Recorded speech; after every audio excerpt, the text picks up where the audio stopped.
Hi good evening friends. मेरा नाम है विवेक गोविल और आज I welcome you all to this wonderful session of lifestyle remodification program. Give me a moment. Okay, yes. So friends, आज हम I invite this programme जो कि एक बहुत ही स्पेशल सब्जेक्ट पे काम कर रहा है और आज हम हेल्थ की बात कर रहे हैं।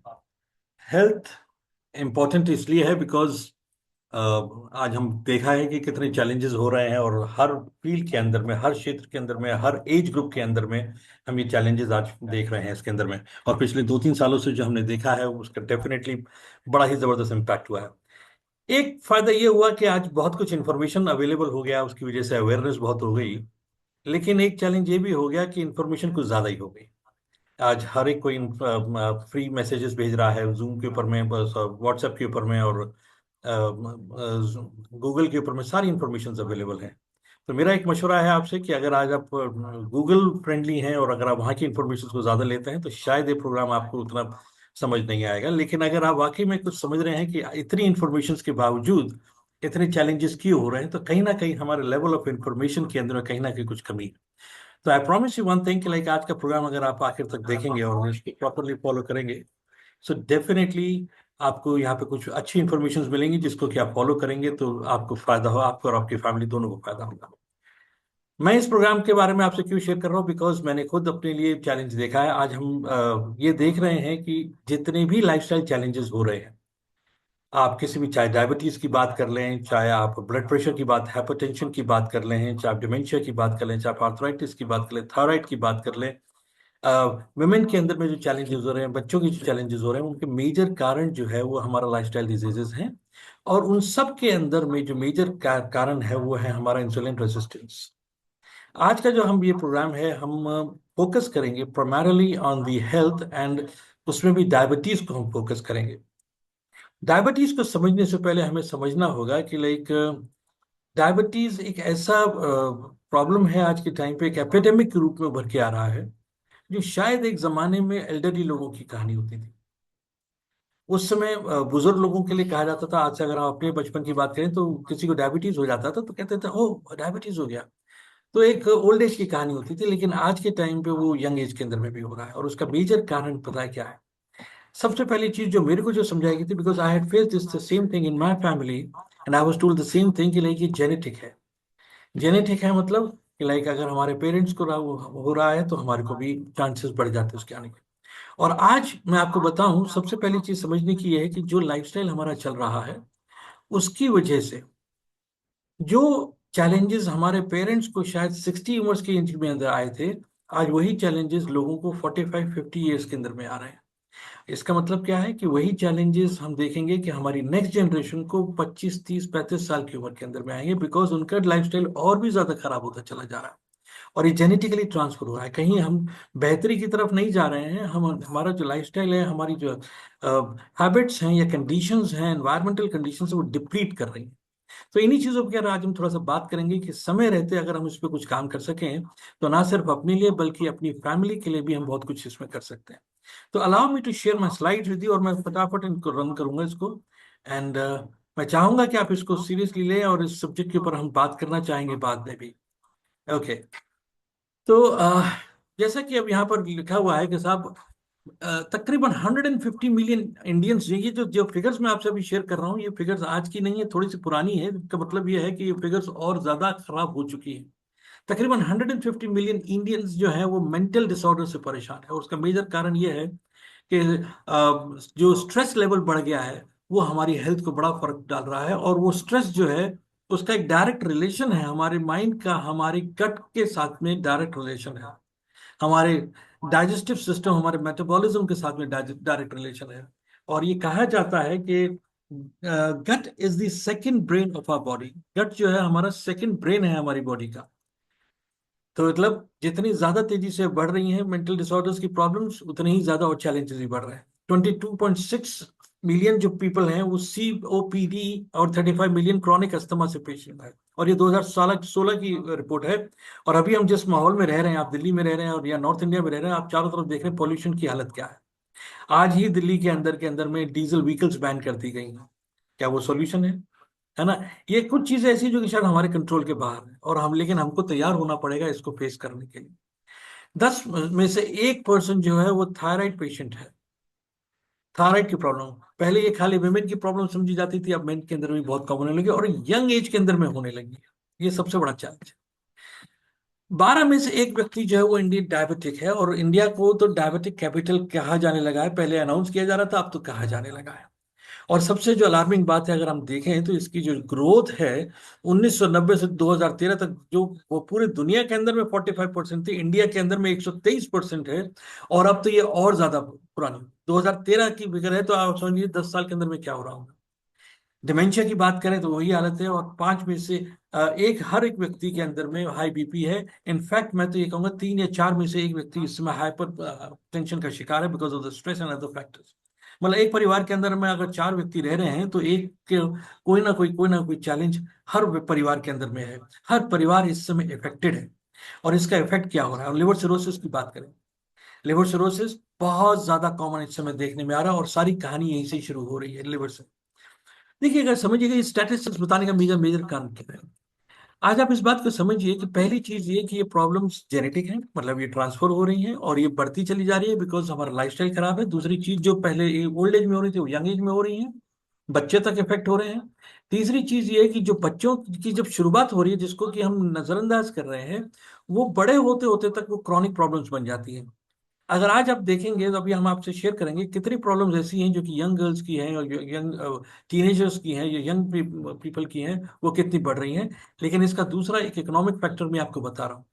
जब परिवार के एक सदस्य की अगर कोई ऐसी कोई चैलेंज आता है जो कि क्रॉनिक होता है, तो परिवार का एक सदस्य के बीमार पड़ने से तकरीबन 30% इनकम का या सेविंग्स का फर्क पड़ जाता है।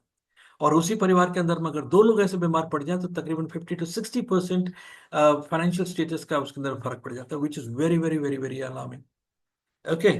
तो और इसको देखें तो स्टैटिस्टिक्स की बात करें तो ब्रीदिंग प्रॉब्लम हम देख ही रहे हैं, और ये एज की बात बता रहा है। ये 35 ईयर्स की एज जो है, 62% जो है वो इस समय ब्रीदिंग प्रॉब्लम से ग्रस्त हैं, जो कि जिसकी हम बात कर रहे हैं कि एनवायरमेंट के अंदर भी इतना पॉल्यूशन है। 25 to 35, 40% हार्ट प्रॉब्लम्स के। कितनी यंग एज के अंदर हार्ट प्रॉब्लम की बात हो रही है। और आप ये तो इस बात से सहमत होंगे कि आजकल सभी को सुनाई दे रहा है, खेल के मैदान के अंदर में लोग कोलैप्स कर रहे हैं, जिम के अंदर में लोग कोलैप्स कर रहे हैं, शादी के अंदर में डांस करते करते कोलैप्स कर रहे हैं, बात करते करते कोलैप्स कर रहे हैं, और इसमें एज कोई बैरियर रह ही नहीं गया है। अभी हमारे ही पिछले हफ्ते की बात है, हमारे ही यहाँ पे हमारी सोसाइटी के बराबर में person of 55 years of age ही कोलैप्स्ड। कोई चैलेंज नहीं था, कुछ नहीं था, ये चीज हमने अपने परिवार के अंदर भी देखी, और यंग एज के अंदर में तो बहुत ज्यादा हो रहा है। स्टमक प्रॉब्लम्स हो रही है, गैस्ट्रेंटोलॉजी, गैस्ट्रिक प्रॉब्लम्स बहुत ज्यादा हो रही हैं, डाइजेस्टिव प्रॉब्लम्स बहुत ज्यादा हो रही हैं, है ना। डायबिटीज एक बहुत ही कॉमन हो गया। और एज फैक्टर पर ध्यान दीजिएगा, 25% जो लोग हैं वो इससे ग्रस्त हो रहे हैं 25 से 44 साल की उम्र के अंदर में, और ये बढ़ेगा, निश्चित तौर पे आगे बढ़ेगा, बिकॉज जो लाइफस्टाइल जो चल रहा है इसी से रिलेटेड है। Back problems, bone problems, spine problems छोटी उम्र के अंदर बढ़ रही है, बिकॉज हमारा पोस्चर, हमारा लिविंग स्टाइल, हमारा लाइफस्टाइल जो है वो बिगड़ गया है। और डायबिटीज की अगर बात करें साहब, मैं आपको बताऊं, बिकॉज हमारे को भी जब, बिकॉज हमारी family, I belong to family जहाँ पे सब लोग डायबिटिक थे, हार्ट पेशेंट्स, तो हम लोग भी उसी तरीके से इससे हो रहे थे। एंड इस प्रोग्राम्स में आने से पहले जब हमको बताया गया, तो सब I was very concern, because अगर जेनेटिक बताया जा रहा है तो इसका मतलब ये है कि जो उनके साथ हुआ है वो हमारे साथ भी होना है। और ये फिगर्स इस बात का सबूत है, वो ये कह रही है कि सब there has been 123% jump in cases between 1990 to 2013 से।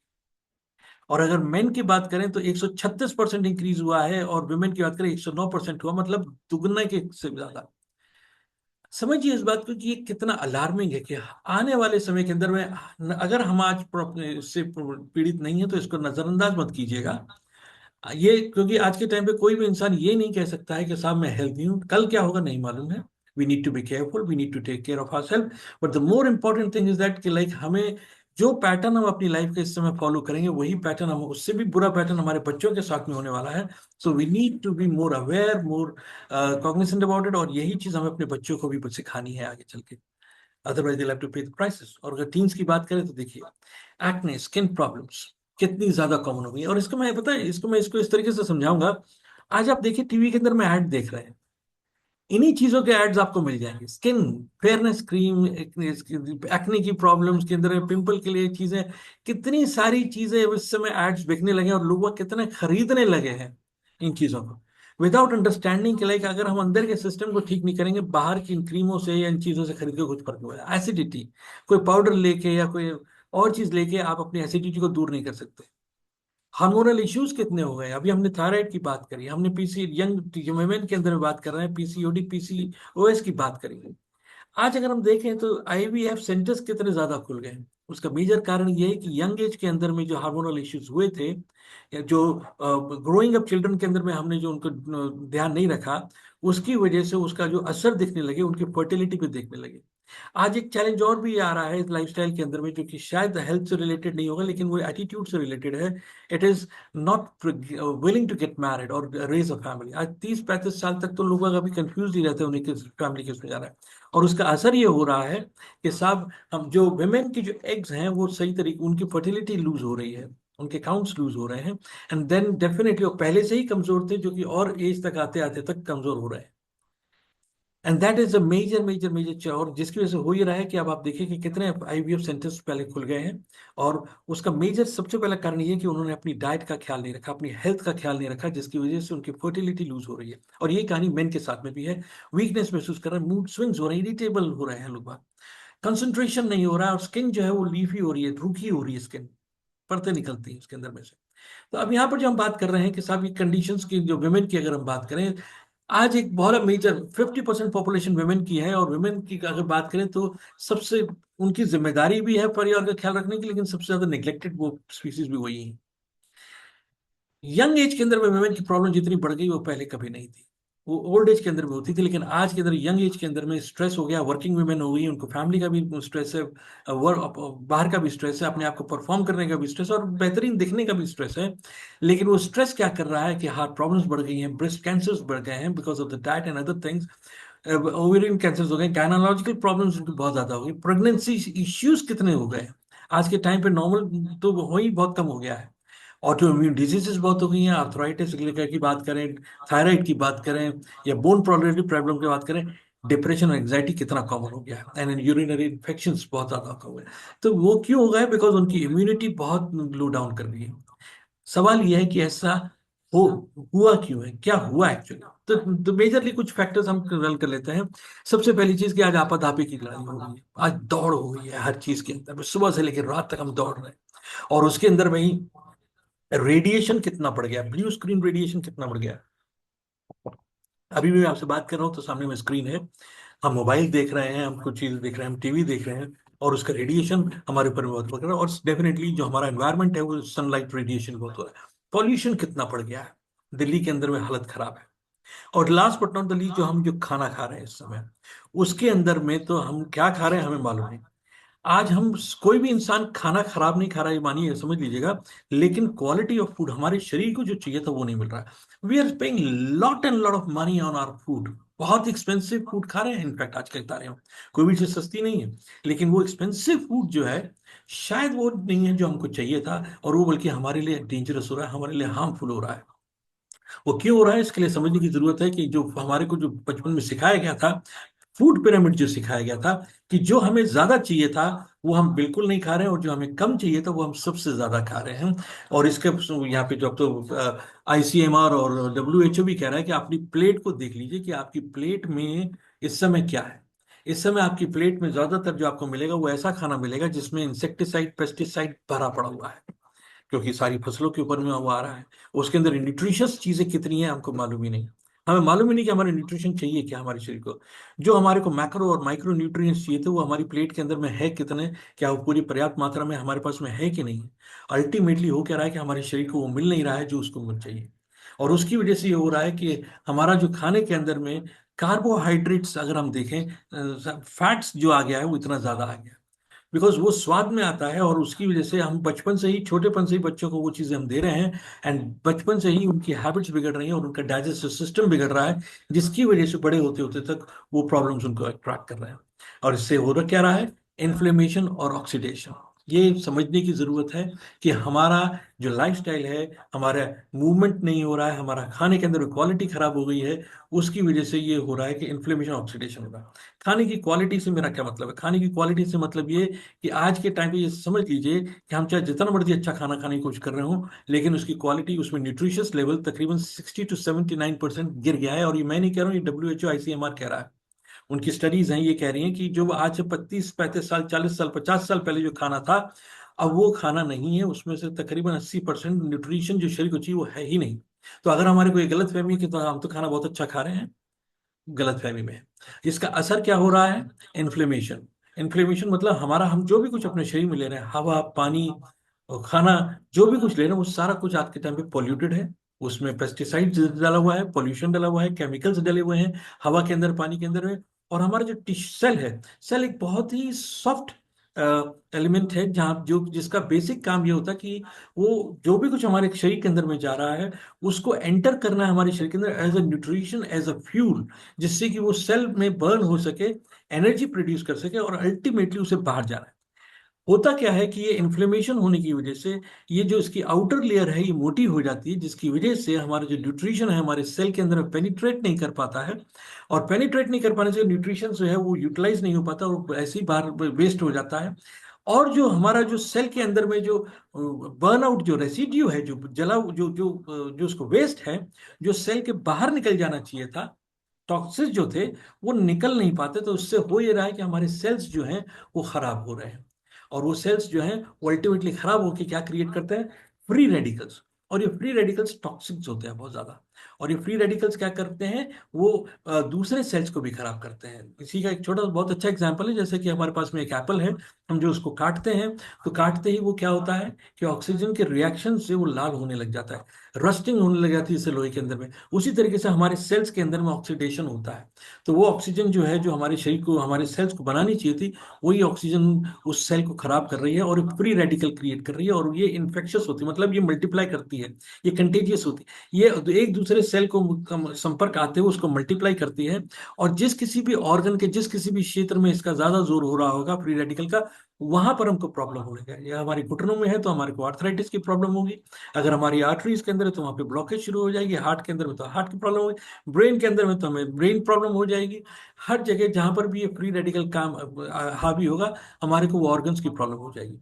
आज चैलेंज क्या हो रहा है कि हम मेडिकल साइंसेज के अंदर में हम अपना ट्रीटमेंट जो कर रहे हैं वो सिम्टोमेटिक कर रहे हैं। मतलब जिस किसी भी ऑर्गन की समस्या है, वहां पे हम जाके डॉक्टर के पास में, हम उस डॉक्टर के पास जाके उसका इलाज करते हैं। और इलाज किस तरीके से होता है कि उसकी मेडिसिन देते हैं वो, और मेडिसिन से वो उसको ट्रीट करने की कोशिश करते हैं। अनफॉर्चुनेटली वो उसके कॉज को ट्रीट नहीं कर पाते।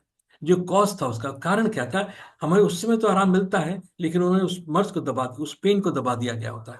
एंड अल्टीमेटली होता क्या कि वक्त के साथ साथ हमारा मेटाबॉलिज्म जो है वो कमजोर होता रहता है, और हमारी जो प्रॉब्लम है वो बढ़ती रहती है। तो उसी तरीके से दवाइयां भी हमारी बढ़ती रहती हैं। We never get rid of any kind of medicine. आपने कभी नहीं सुना होगा कि किसी को भी लाइफस्टाइल चैलेंज हुआ हो और उसकी दवाइयां बंद कर दी, बल्कि हम ही लोगों को सजेस्ट करते हैं दवाइयां कभी बंद मत करना, दवाइयां कभी बंद मत करना। क्या ये सही है अप्रोच है?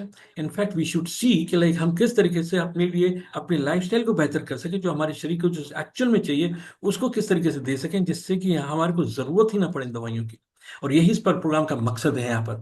तो ये हम यही बात करें कि फ्री रेडिकल्स करता क्या है? हार्ट प्रॉब्लम्स कर रहा है, स्किन की प्रॉब्लम कर रहा है, स्किन की जितनी वेलिटीज है वो फ्री रेडिकल्स की वजह से, किडनी में प्रॉब्लम कर रहा है, जॉइंट में, लंग्स में, ब्रेन में, इम्यूनिटी सिस्टम में, ब्लड वेसल्स में, मल्टी ऑर्गन्स, आइज, आप नाम लीजिए, it is because of free radicals. तो ऑब्जेक्टिव क्या है कि हमारी सेल्यूलर हेल्थ हमारी अच्छी होनी चाहिए। सेल्यूलर हेल्थ हमारी कैसे अच्छी होगी?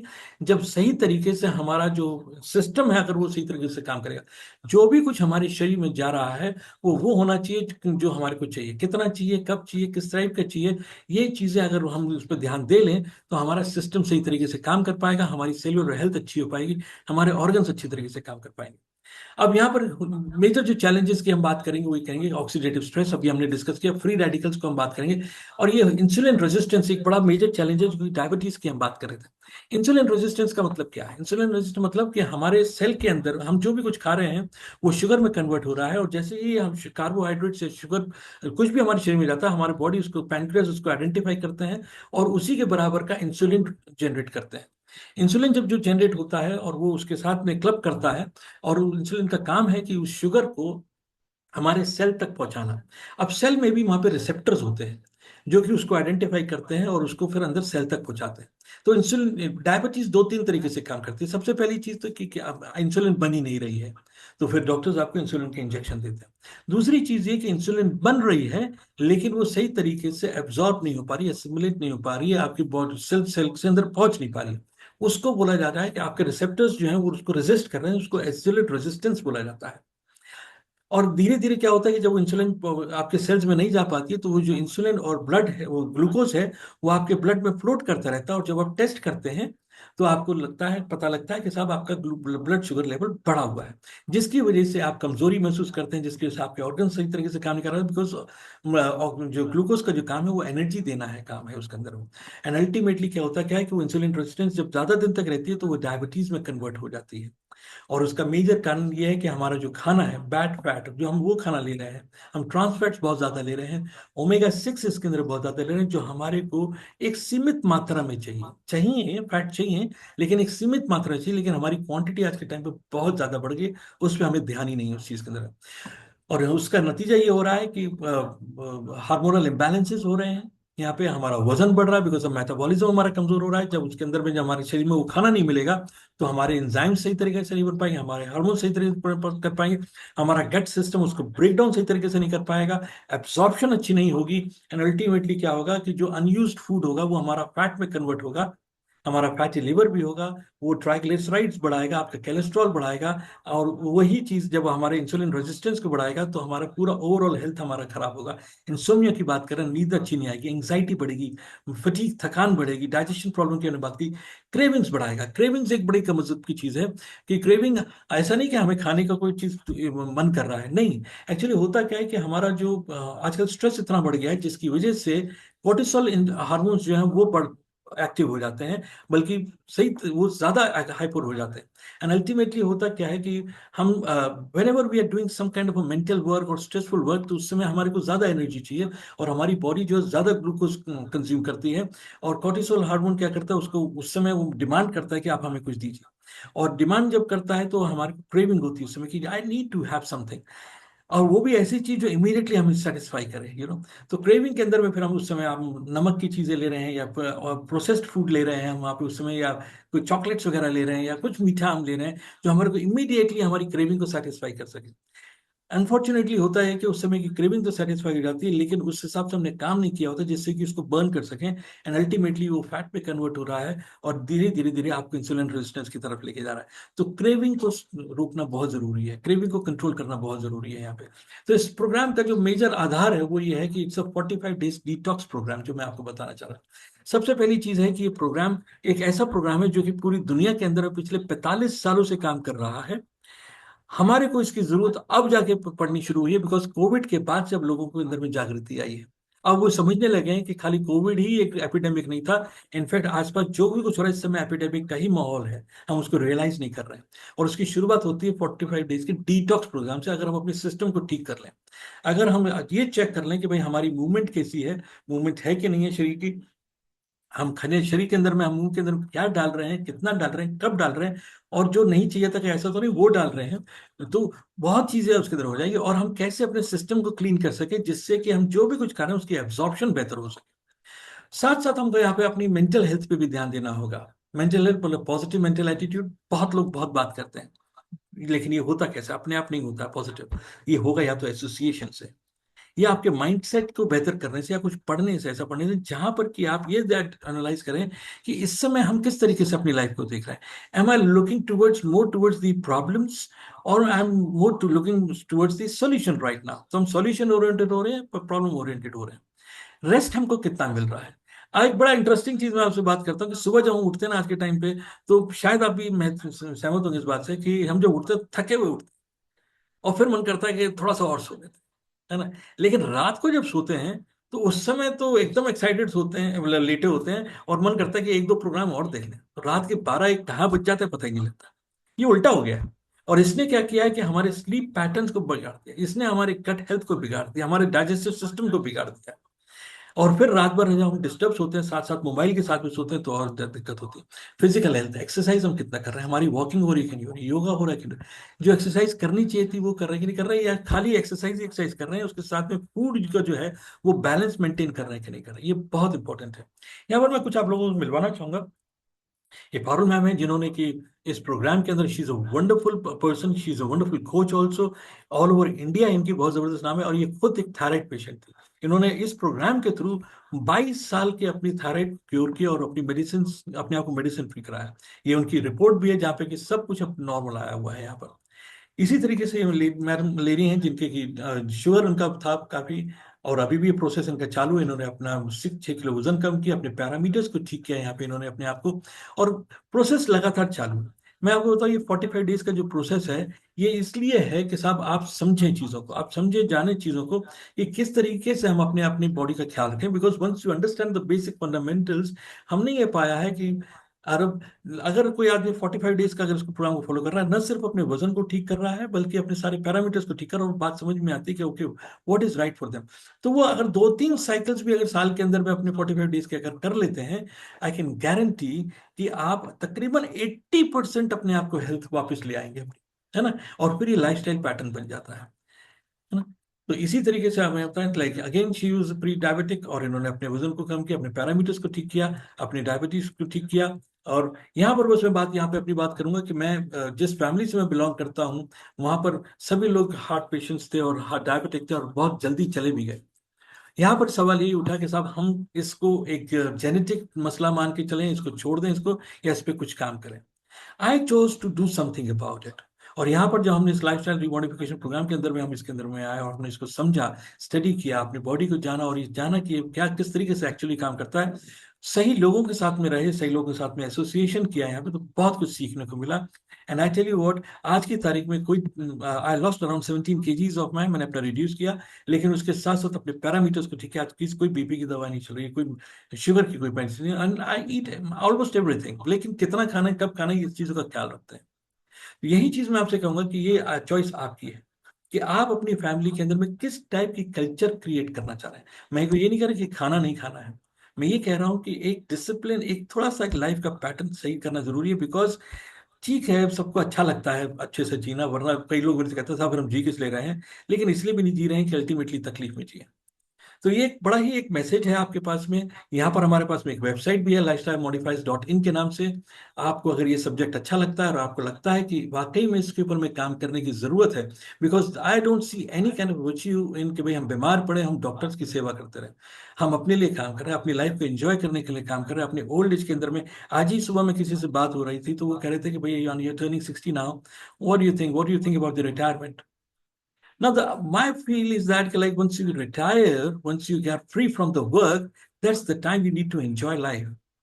आप दुनिया घूमो, आप सब कुछ देखो, लेकिन उस समय अगर बीमार पड़ गए, जो कि बहुत सारे लोगों को देख रहा हूँ, या अब रहे ही नहीं, तो क्या फायदा, सारी जिंदगी तो ऐसे ही निकल गई, किया क्या फिर। So this is a wonderful message I would like to give you. This is your call, this is your choice, this is your life. Take a right decisions. Okay, nice talking to you. Bye bye.